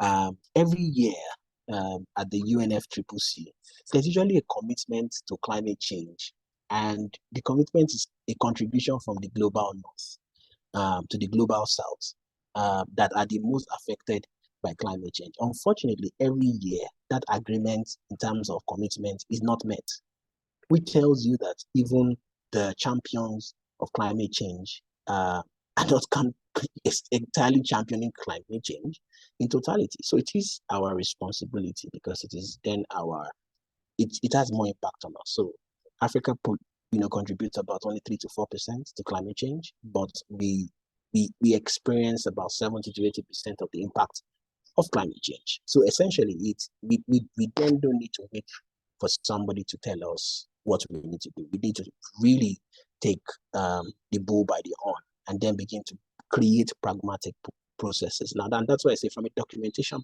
point of view, those things may exist, but we then need to operationalize those policies and ensure that those policies are in place, right? And people then begin to know about them and use them correctly. No better thing to use, and we've talked about this, than your communication and advocacy. And for me, if there's nothing you take away from this master class, your ability to build messaging, some of your social media capacity is critical. There's one I can talk about, Climate Wednesday initiative on social media. I'm very familiar with it. I've followed it for years. And one of the biggest things they have is building that knowledge advocacy around Climate Wednesday, using this particular day, and they're using a simple hashtag. And I told you the power of hashtags, I told you the power of digital influence. You need to be clear, you need to be very proactive, you need to be very tenacious about it. Of course, it gets distracting, it's a lot of work. A simple advice: build a simple social media calendar, and engage around it. Post on interesting topics. Look at news outlets within your community, traditional outlets. Write to journals. Write position papers. Write policy briefs, and that's something policy briefs as very, very interesting to write. Write them and send it to your governor. Send it to be attended to, whether it is done or not. But if you keep sending letters, they will definitely respond to you at some point. So those are key things, those are key responsibilities, those are key advocacy and communication tools that you already have, that you don't necessarily need so much money and so much resources to do, right? Before we start then going into conversations around building relationships to do deforestation or tree planting campaigns, or doing cleanups in your communities. Sometimes some of those things don't even require so much resources, it just requires a commitment to doing them. So the communication and advocacy process, importantly. I know we have a few things to talk about, but I will just touch on the aspect of public speaking. One thing I have seen, and I'll use the example recently, there was a francophone, Franco-African lady that was speaking to Emmanuel Macron in France. She had a public session, and she was speaking about the way that France had held the Francophone Africa through the CFA, and the Central Africa through the Franks and the CFA on both sides, under some form of subjugation. And you would have imagined that it would have taken a lot of tenacity and a lot of thought to document a thought and speak right in front of one of the most powerful presidents in the world, on such a touchy subject, because it connects to colonialism, it connects to racial inequality, it connects to a lot of subjects that are touchy, right, within the global sphere today. But this was a young lady, right? Two things: the person is young and the person is female. So it tells you that when you engage your capacity to be able to speak, what it does is that it puts you in a platform where you can speak to other people. I remember something that was used to be happening in a university. It was called the Speaker's Corner. And what the Speaker's Corner does was to help people build their ability to public speak, right? I've probably been public speaking from the age of 7. And so you can wake me up and tell me to go speak somewhere. I don't need to think too much about it. I don't need to understand the subject matter. I just need to understand and profile the people that are sitting there, and then the remaining goes and becomes a story. So it is critical for you to begin to make it almost second nature, because speaking is one of the biggest ways to sell yourself as a human being and to sell your ideas, right? You can only sell your ideas by speaking sometimes. So, and engaging specific people for decisions, you need to be able to make cases for it. So it is fundamentally the art of selling, right? And making a case, arguing for a case. So if you look at every global change leader, they are synonymously public speakers and authors, right? So you need to build your authorship and your capacity to public speak at every point. At the drop of a hat, you can just put on your public speaking hat and begin to speak. It is very critical. If you don't have that in your community, find a place in your community where you can build your public speaking skills. And it is critical for you to know. I know that the JCs is a place. I know there's Toastmasters. There are quite a number of those things, and if there are other platforms you already have, you can use those platforms to train yourself to public speak. It doesn't take so much. You just need to understand the rudiments. Today they have videos online. I give you an idea, tell you something. Did you know that Obama, before he does any session, will probably rehearse his public speeches a minimum of 10 times in front of the mirror? Apart from speaking to his wife, Michelle, and his other teams, he will rehearse that thing that he wants to say. The tonality, the rise and fall, the inflections, his gestures will be perfected, right? And that's a world-renowned author and public speaker doing that. So there's nothing as good as practice, practice, practice. Even the body would have memory of you speaking in such a way that it then becomes second nature for you, or even first nature. So at the beginning of the slides, you would have noticed when we talked about the goal of this slide, you would have seen a football, two footballers trying to kick the ball on the pitch. I'll use the example of Cristiano Ronaldo. I remember a shot that he did, and they said to practice to be able to take that shot, he had done 10,000 practice sessions to just take a 10-second shot. Yeah, 10,000 practice sessions. So kicking the football in a particular way has become almost, it's like driving, it's like swimming, it's like talking, right? Public speaking is an intelligent art of you engaging the audience and communicating a specific position in a way as to influence them to change in a subtle manner. It is not forceful, but it is very, very, very affirmative, right? So I can affirm a position, I can be postured in a way about a position, but still, I am just speaking. I can cause anything to happen. I can cause change, but I am just speaking. So it is critical for you to understand how important, public speaking is. You would, as you rise and grow as young people, you consistently see the need to public speak and engage people at different levels. So you must be able to intelligently engage people. You must be able to intelligently gather your thoughts and arrange your thoughts and ensure that, people are, positively, like I already said, it's selling, positively can buy into your idea. And once people buy into your idea, they take ownership of it and they can run with it. And that's very, very key for you. I think we talked about this for a bit. There's still always the place of traditional media. And, the validation that it will also bring to you is also very critical in your community. So identify what you say media networks, identify people that have access to media in your community. Find areas of intersection of where they can speak about, and that will be valuable to you. So if you're speaking about the import of public health right now within the climate change perspective, there are specific people that are already speaking about probably health. How do you bring climate change into it? Or the people speaking about climate change, how do you bring public health into it? There are people that are speaking about poverty, energy poverty. People are speaking about energy transition. There's a big conversation around the energy transition on the continent today. How are you bringing the public health perspective into that energy transition conversation and resource conservation conversation as well that is going on the continent? There's a big conversation around food security on the continent. There's a big conversation around also security, right? So you will see that a lot of the countries in the top western part of the northern part of West Africa, all of them are going into a cool conversation. Many of them are pivoted back into some form of military role, right?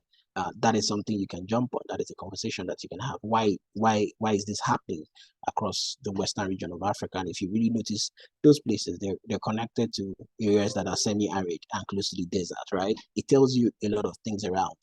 And the concept that I was sharing with you around, conflicts with resources, right? So it's key for you to be able to, bring some of your viewpoints through regular places. Your policy briefs can become articles that you can put in, magazines or newspapers as, articles that newspapers will publish, and the right policymakers will see them, and the community will be able to see them, and you can build traction. The key word is here: traction. How are you consistently building traction around the conversations that you're making? And this provides you some of the references around this that you can basically use as the process. But the key for me, one of the key takeaways for me is always keep thinking about how do I build local action. And there's a phrase I use: building global competence with local action, right? Or global relevance with local capacity. How are you building relevance within your community. How are you building relevance within your sphere of influence, using your resources to be able to then build the global action that you need. Thank you, and over to you, Myra.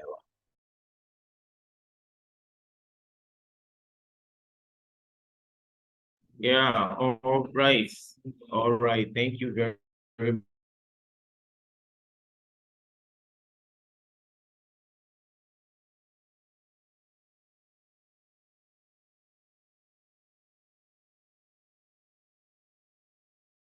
much. Thank you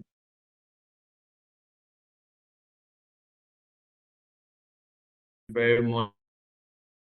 Please, I think we can just go ahead to appreciate sustainability and global health.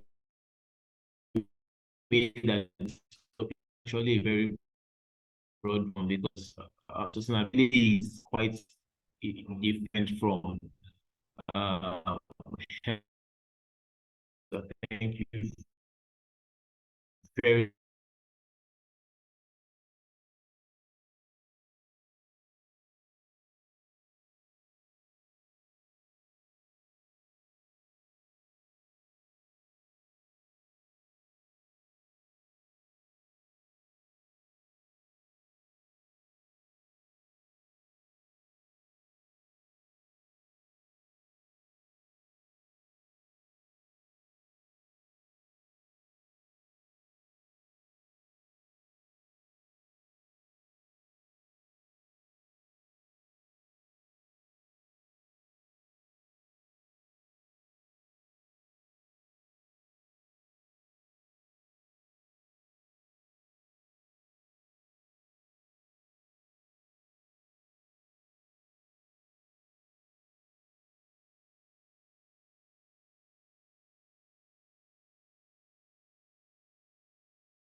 Hi guys.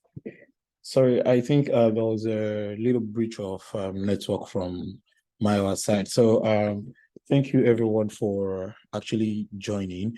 As Abiola had mentioned that these conversations continues.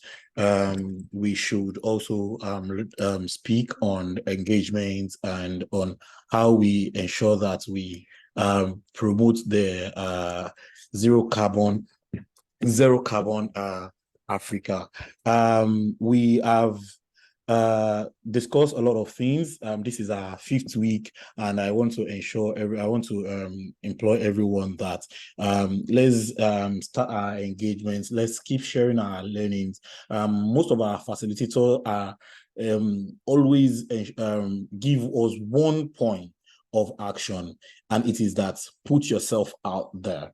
Let people know what you are doing. Let people know the changes you're making within your small space, within your little space. And today, our facilitator, Abiola Oshunniyi, has already said that. Thank you so much, Abiola, for that insightful engagement today. We are grateful to have drink a little from your big well of knowledge. Thank you so much. Thank you, everyone, for being part of today. We'll be sharing the attendance link is already on the group.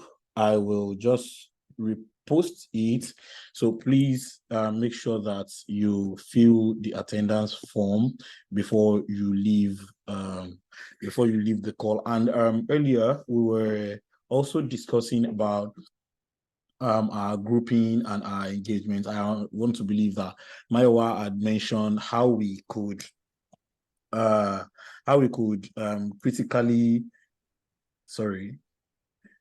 Mayowa had informed us on how we could engage ourselves on the group. So to also refresh our memory is that we are having 28 groups across all the countries, across the 6 countries, 4 Zambia, 4 South Africa, 4 Kenya, 4 Rwanda, and 5 I mean, 8 in Nigeria.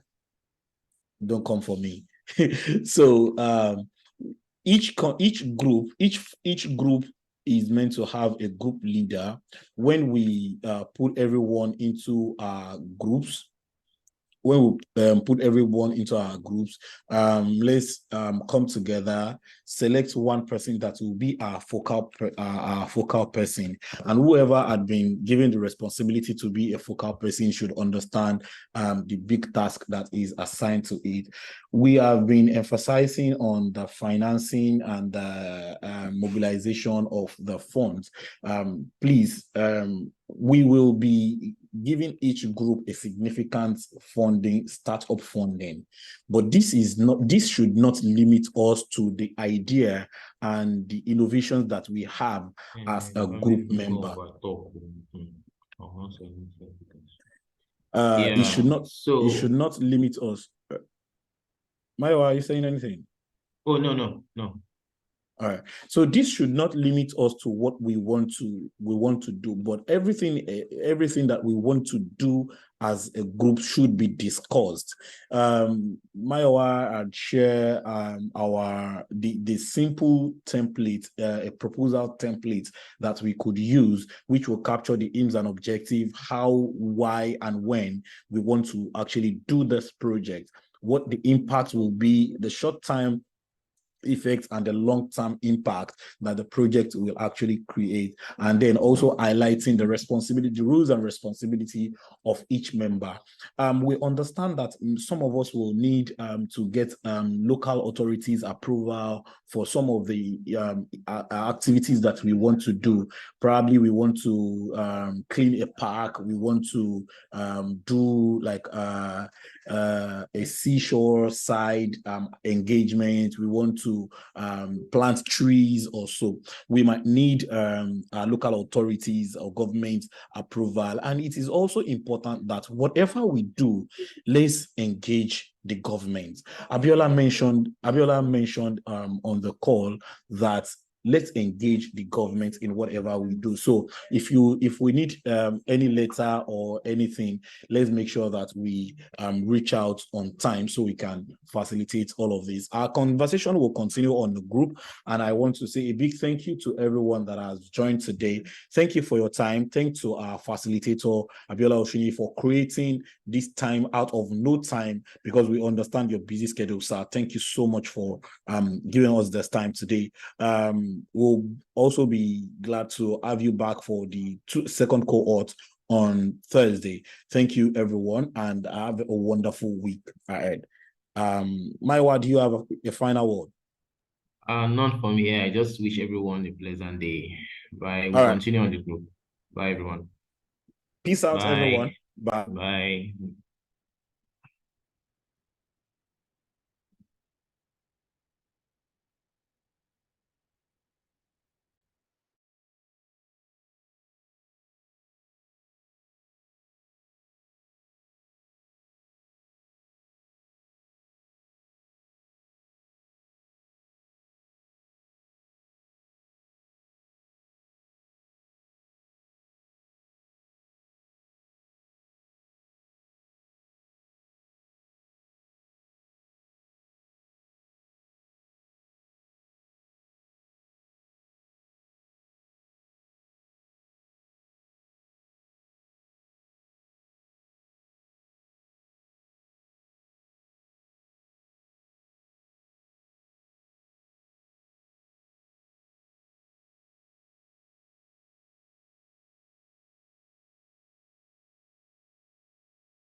Thanks, guys. Thanks for your great feedback.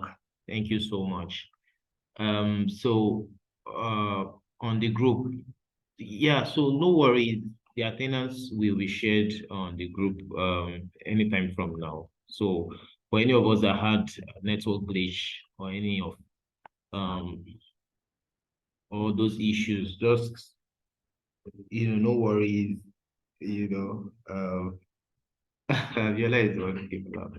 No worries, just QA, fill in the attendance from the groups, basically. Have a pleasant day. Please keep interacting on your groups. Keep interacting with you. If you have any issues, I know some of us have been saying we've not been able to even join the country groups on Telegram. Anytime you join, just scroll up. There'll be messages, or the worst come to the worst, you can send the admin a DM, or just scroll up or ask for support on the group. What has been done, and someone will be able to point you out, give you directions. All right, guys, have a pleasant day. Bye.